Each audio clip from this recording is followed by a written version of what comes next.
আসসালামু আলাইকুম, কেমন আছেন সবাই? আশা করি ভালো আছেন। আলহামদুলিল্লাহ আমরাও ভালো আছি। তো আমরা আজকে ঢাকা থেকে বিদায় নিচ্ছি পাবনার উদ্দেশ্যে। তো আমরা আজকে পাবনা চলে যাচ্ছি, আমাদের ডক্টর দেখানো শেষ। তো আল্লাহ আমাদের ভালোভাবে পৌঁছায় দিক, সবাই দোয়া করবেন। তো আমরা এই যে গাড়িতে উঠে পড়েছি, তো গাড়িতে বসে আছি।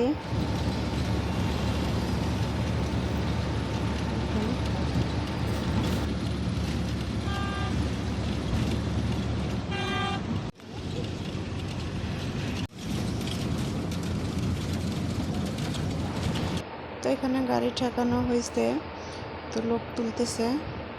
তো আমরা কিন্তু কাছাকাছি চলে আসছি, কিছুক্ষণ পরেই নামবো।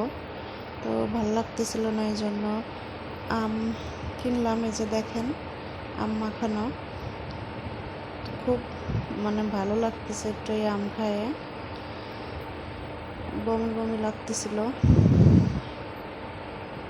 লোকজন উঠতেছে আর ভাবতেছে যে এক বোতল পানি, এটাতে তো হবে না। তাবাসসুমের আব্বুকে বলতেছি আর এক বোতল পানি আনার জন্য। তো বললাম যে বোতল তো আমারই লাগবে, এটাই হবে না। তো যাই হোক, এখন আমরা নেমে লঞ্চে উঠছি। তো পুরোপুরি আপনাদের সঙ্গে শেয়ার করলাম না, একটু করে করে করতেছি যতটুকু সম্ভব হচ্ছে। অনেক রোদ গরম, জার্নি করলে এমনি ভালো লাগে না।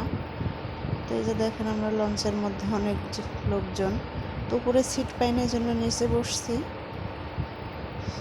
দেখেন, আর এই যে নদীর পানি অনেক সুন্দর, খুব ভালো লাগতেছে। ঠান্ডা ঠান্ডা বাতাস হচ্ছে। আমাদের তো অনেক বিকেল হয়ে গেছে, যখন 5টা বাজে তখন আমরা এই লঞ্চের মধ্যে, খুব ভালোই লাগতেছিল। তো এখন আমি ঝালমুড়ি খাইতে ইচ্ছা করতেছে, তো এই ভাইটাকে বললাম দিতে। উনি বানাচ্ছে, আমার জন্য রেডি করতেছে। আমি ভিডিও করতেছি জন্য উনি বারবার আমার দিকে তাকাচ্ছে যে উনি কী করে। যে আমাকে মুড়ি দিছে, বলছি ঝাল বেশি করে দিতে। এটা খাওয়া শেষ নাই হতে আমাদের নামার টাইম হয়ে গেছিলো, তেমনি ব্যাগের মধ্যে রেখে দিছি।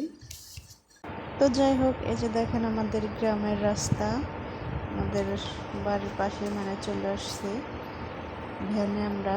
তো আমাদের এদিকে রিক্সা নাই, শুধু ভ্যান। এটা হচ্ছে আমাদের এলাকার রাস্তা, গ্রামের। এদিক দিয়েই আর একটু পরেই আমার বাড়ি, সামনেই চলে আসছি। এটা হচ্ছে তাবাসসুমদের স্কুল, এটা পিছন সাইড। তো যাই হোক, আজকে ভিডিওটা পর্যন্তই। আল্লাহ হাফেজ।